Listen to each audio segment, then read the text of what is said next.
So if our next speaker also will be speaking online, we have Professor John Segun Odeyemi, who has a very interesting topic. Fela Anikulapo Kuti, a theological examination of the prophetic nature of a musical icon's political activism. So, Father John, we are very, very happy to have you in our midst, and we look forward to your presentation. Please, the floor is yours. Okay, hopefully you can hear me. Yes, perfect. Oh.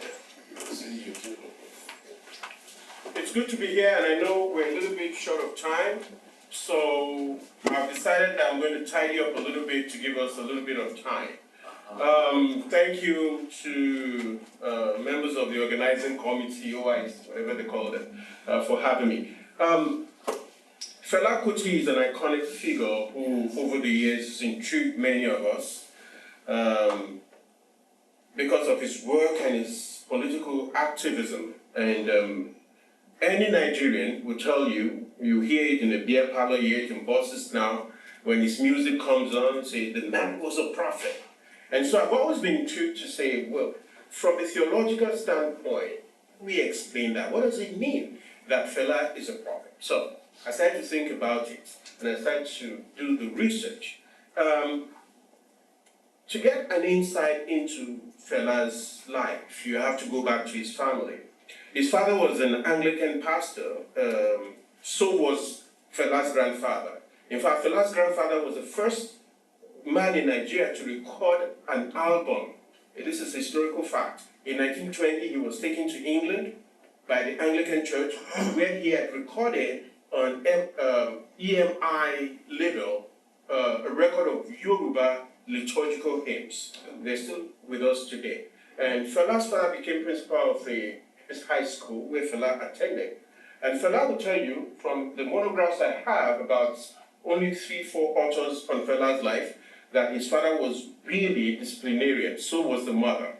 Now, the father, principal, Anglican, pastor, disciplinarian, activist, political, so was the mother. Fela's mother was the first woman in Nigeria to found a women's organization where they resisted the British on the question of taxes in Abeokuta. And so Fela already had a very political background. It will show in his life as he grew up that he became politically minded and resisted anything that seemed to be like an oppression. In fact, when Fela was sent to London to study medicine, like his his older brother and his younger brother, both of them became doctors. One actually became a minister of health in Nigeria, Kuti. Fela, out of his reactionary attitude, went to London and switched from medicine to music. While at home, people thought he was studying medicine. The man was studying music. According to Carlos Moore, the man who was the only authorized biographer of Fela's life, by Fela himself, has this to say. Fela's raucous and unruly spirit was not born full-blown. It grew gradually in response to his rebirth, but as a musician and a revolutionary thinker. After I visited the USA in the late 1960s, I was introduced to Black Power, the Civil Rights Movement, the music of James Brown, and other black musics of the era. In the end, on his return to Nigeria, he was driven by a desire to change the value system of his society as much as by desire to create music that will make the world a happier place. No other musician of the 20th century, whether in Africa or elsewhere, combined these complementary impulses as directly as their career as he did. This is Fela in a synopsis.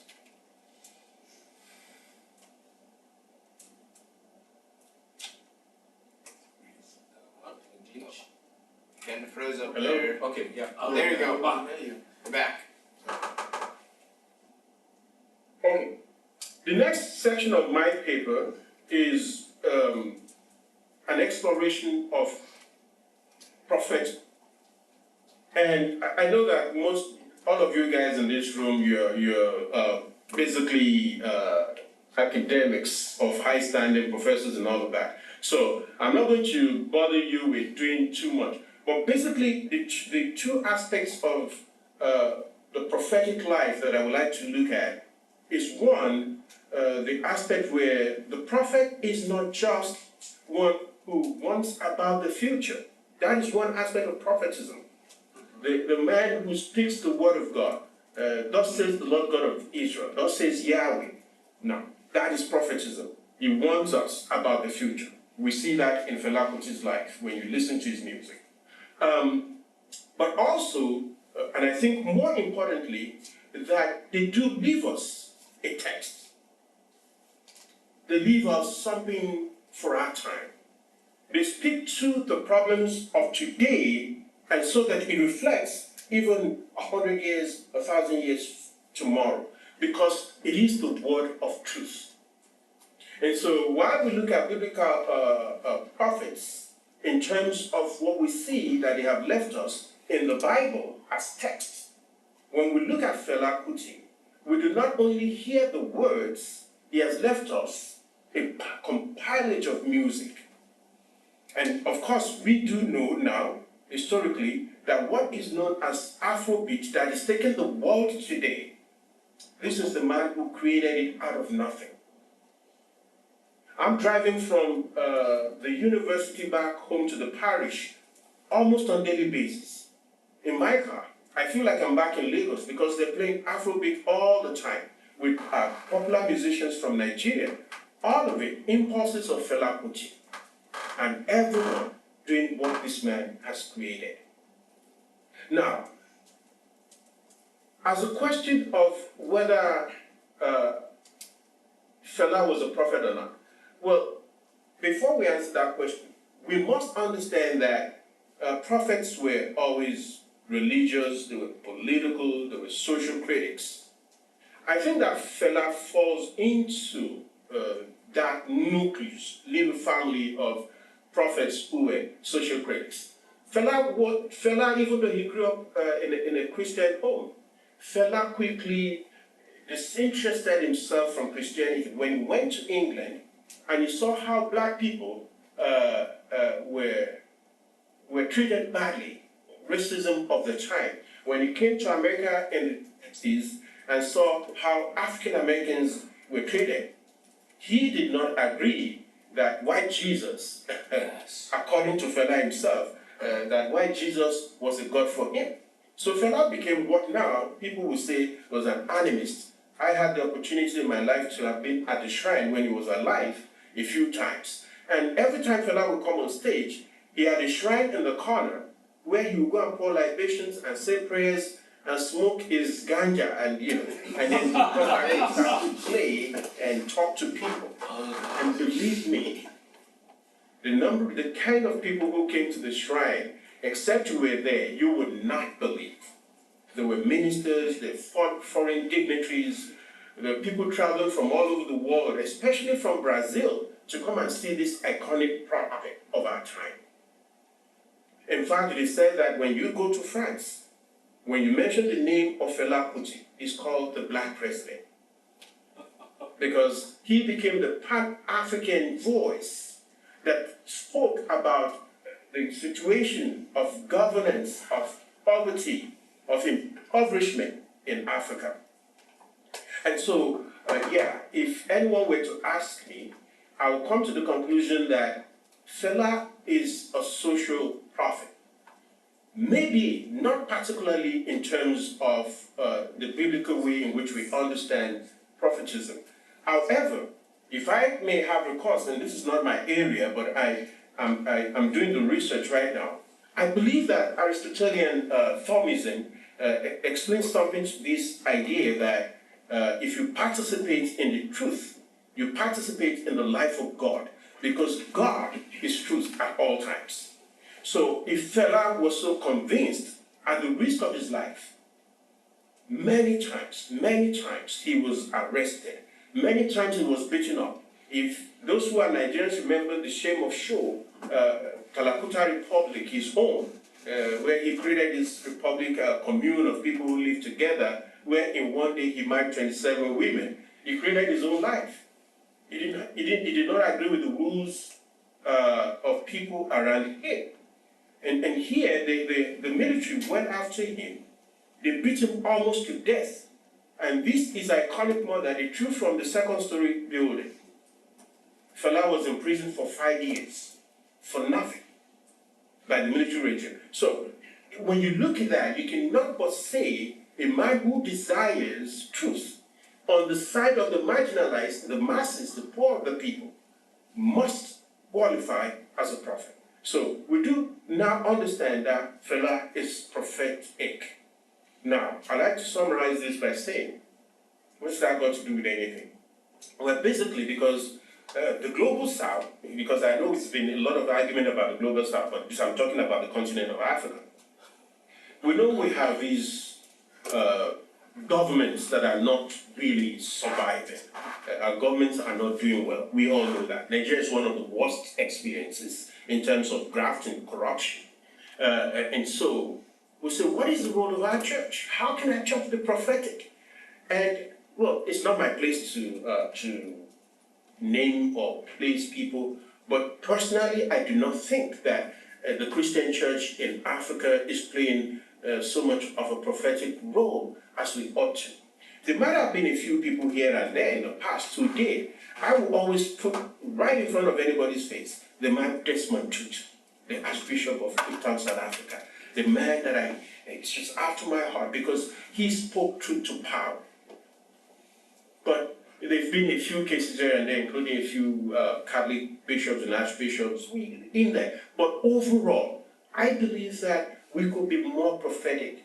If Fela, who did not claim Jesus, who did not claim any theology, who just claimed to be an African, a Pan-Africanist king, put his life on the line and be prophetic by telling the truth, by calling those who are in power to question. I think that our church can do a lot more. And that is the goal of my research, is still in work. I ask that all of you good friends, if you have suggestions into this, I'm hoping that I can make this work into a book. But before I conclude, I think that it is important that it's not just my voice. I think that Fela himself should speak to us. Sure. In conclusion, the social critic prophet can be seen as a modern-day prophet, serving as a vital voice for justice and moral integrity in society.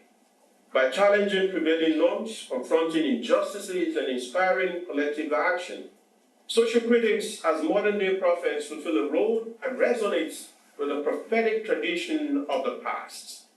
As society grapples with pressing issues such as inequality, climate change, and social justice, the prophetic voice of the social critic remains essential. Their work encourages individuals to engage deeply with their communities and act in accordance with values that reflect compassion, justice, and accountability. In this way, the legacy of biblical prophets continues to inspire and inform the critical work of those. Thank you. Thank you very much. Now we have the question time. Oscar, please. Yeah. So my question is about generations. Fela is from another generation, and we know we are living in a different generation. Can you hear anything? Can you hear? You might want to go up You there. can come here, please. This is the young generation. My question is about Hello, generations. can you guys hear me? Yes. Yes. Can you hear us? Hello? No, I can hear you now. Okay. So my question is about generations. Fela is from another generation. We have a new generation of musicians. I like Davido, Tiwa Savage, and others. So do you think that this current generation of musicians who are coming up and they are doing a lot of good work and people are following them, can they reach the same level of prophetic, the same prophetic level that people like Fela, even Oliver Mutukuzi, Franco, were in their generations, doing it now, in this, living with this, and the youth are following them? Can they use their music to be a conduit to help the youth to be more prophetic? Okay, I don't think so. No. It's a total no. Well, because the reason why Fela was doing music is different from the reason why this younger generation, who are actually reaping the benefits of Afrobeat, when they're into music. They're making money, they're making benefit for it. I have read anything that is written on Fela that is published. Fela lived in penury most of the time. There were times Fela could not afford a meal. And whenever he made money from music, he went to Okokomaiko, he went to all these places, Morocco, back in those days, and gave cash to people so their kids can go to school, so they can eat. So I say sorry, no. The musicians today are not worried about the political situation or being prophetic to anybody. They're worried about making money. End of story. Okay. Okay, yeah, Simon. John, can you hear me? John, can you hear me? Yes, Simon, okay. I can hear you. I like your presentation. I love how you tied prophetic to Fela. Now, I'm just curious. It seems like you have upended this moral purity that sometimes is given to the prophet. The prophet is an emblem or symbol of purity. But here is a man whom people would say was literally marriage, this institution of marriage. He upended it and turned it to its another reality. So how do you address that critique if people were to critique that and say, okay, this guy, even though he was talking about political issues, he did not embody fully this ideal, because he had so many wives who don't even know which, how many.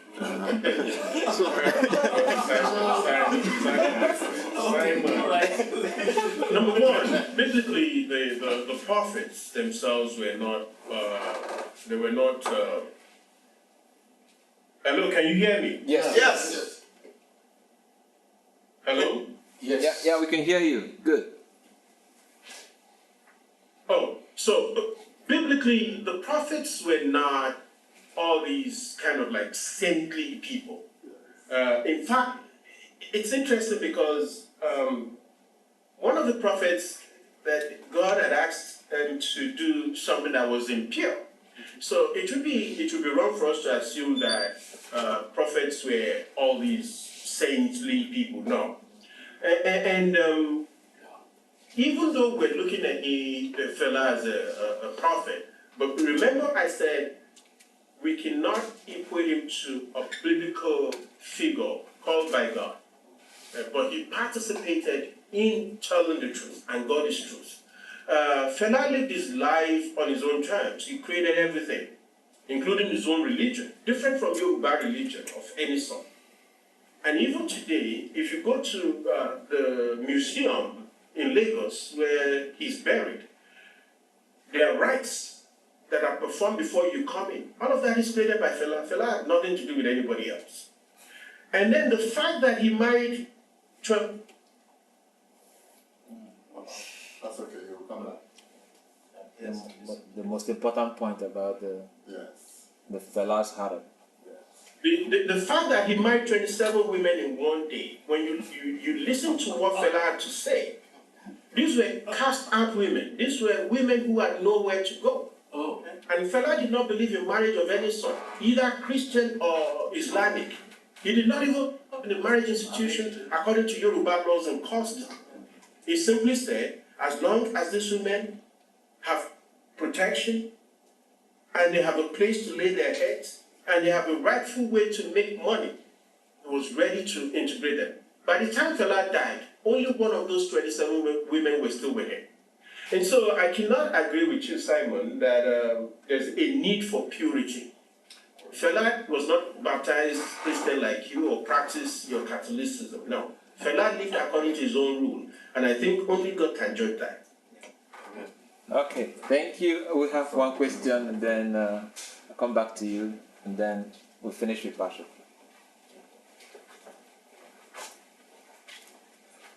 Wait, I think yes. Okay, go ahead with the question. Owing to Africa's political economic challenges, I think we need to redefine prophecy. Especially we find ourselves in a situation where some religious men and women anoint kleptomaniacs who assume power and then grab the continent's resources. So what you are saying about social critics, I think we need to expand the scope of prophecy to bring on board even the social critics. Amen. So that we don't have it as a monopoly of the religious men and women. And that reminds me of Chinua Achebe's A Man of the People, a typical depiction of what is taking place in our political scene. So mine is just to express my commendation for what you are doing, expanding the scope of prophecy to bring on board the social critics. Thank you. Yeah, Joseph, and then Patrick. John, just like Oscar, I just want to thank you because I grew up dancing Fela, remember? I remember very well, 1976, the first music ever I learned to dance is Open and Close. No,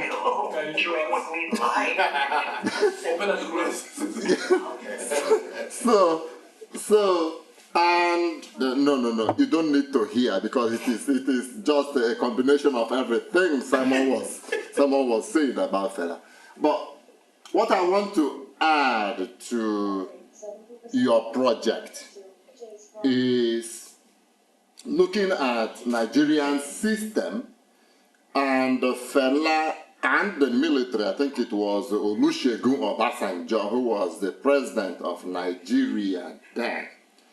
I think it will be important in your book to highlight the reason for the conflict between Fela and the military regime, especially considering that the head of state by then was President Olusegun, not president, he doesn't call himself president by then, Olusegun Obasanjo. So you should be able to bring out so that your readers will be able to know the cause of the conflict actually. Thank you. Okay, then Patrick, please. Sure. Yes. Hey, Joe. Yes. I think we have to have another conversation about this because what you're raising right now, I disagree totally with. Olusegun Obasanjo was an Egbaman. Fela Kuti was an Egbaman. So was Professor Soyinka.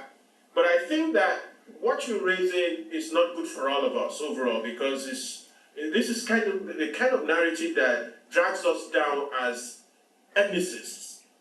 And it was not a question of a Yoruba man against a Yoruba man. It was a question of a military man against a social critic. End of story. Fela could have come from Mbisi for all I care. I think I need to clarify. Yeah. No. I think Fela was not about being Yoruba or Egbaman. That was not the thing. No, actually, that was not my question at all. No. My question was not about where he came from and where Obasanjo came from. That was not my question. Are you hearing me? My question at all was not about all of them being Yoruba or this one being Igbo. No. That was not where. No. My apologies. That's okay. I'm having difficulty hearing you guys, so I That's okay. Yes. So I am with you on that. I only wanted you to highlight the conflict itself so that people who do not know the background will know. Oh, okay, sure. Yes. Please, again, I'm begging you guys, if you have materials, if you have suggestions, just send it to me. Joe, please write me something short, even if it's just 2-3 lines. So I will. Okay, one final question from Patrick. All right, yes. Thank you, John, for a great presentation. As the ignorant white boy in the room, I finally discovered Fela Kuti after reading the title of this. and I've been listening to him all morning. Oh my goodness. Which means I've heard 2 songs, because they're all 20 minutes long. No, right.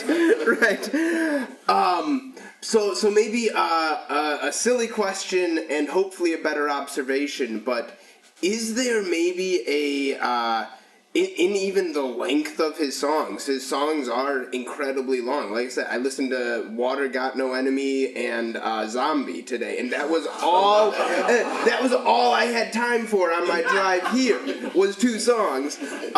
Is there a kind of pushback against a mainstream, even musical production in kind of his production of music being so long? Like he's known to challenge the system. He's known as this prophet. Is he also challenging the musical scene there? And then maybe my other observation, which hopefully is a little bit more astute, is I've been reading a lot on right now kind of 16th century colonialism in Latin America, and Bartolomé de las Casas would lobby against the Spaniards who were coming in and say the indigenous people are more Christian, even though they don't know Christ, they don't read the Bible, they don't speak Latin. They're more Christian than these Spaniards who are coming over. So maybe could Fela fit into this mold of this non-Christian who is more Christian than the Christians? Yes. Right? So thank you. Yeah, that's an interesting observation. Well,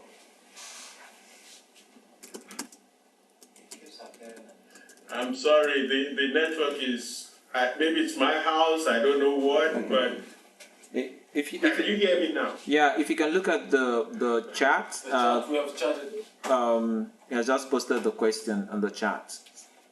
Hello? Yeah, John, can you hear me? Can you hear me? Yeah, just posted the question on the chat so that you can. I can hear you now. Yeah, you can just look at the chat. We just posted the question, and then. I will say two quick things. Okay. Then you can let me go.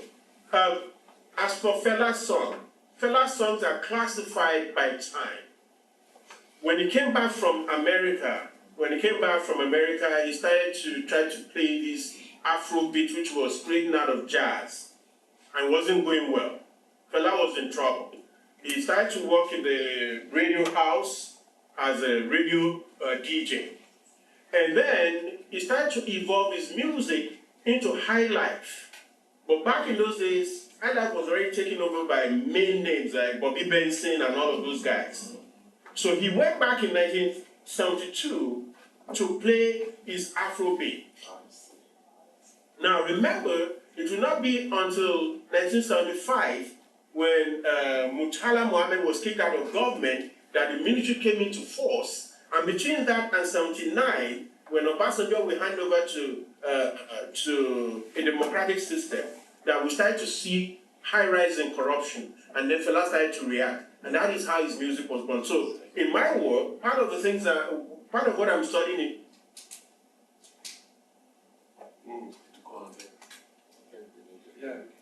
So move to the next one. I think it's time for break.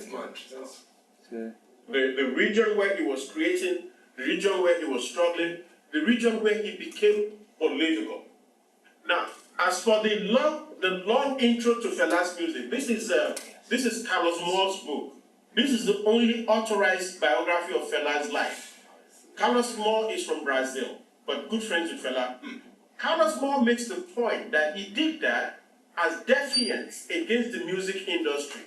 Because back in those days, we had LPs or vinyl records. You remember records with needle, you drop the needle out. And they wanted you to produce music that was not longer than 3 to 5 minutes for each track. But Fela resisted that. But Fela was the kind of guy that once he started to make his name, you could not leave him. You wanted him to sing for you. You wanted him to make records with you. But he just, out of deviance, would do that. Play 20 minutes of just pure music without a word. Now, the other and the last part of it is about, how sometimes we've arrogated to ourselves this sense that Christians have to be this way or that way. I think that we get it totally wrong. When the apostles last week came to Jesus and were saying, somebody is using your name, should we go shut him down? Jesus says, no, don't do that. If people do good, they participate in the life of God. And we cannot rule them by our own yardsticks. Thank you.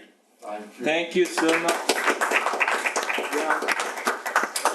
for that very beautiful and enlightening presentation. This is the time for the lunch break, so we are going to go and have something and then reconvene.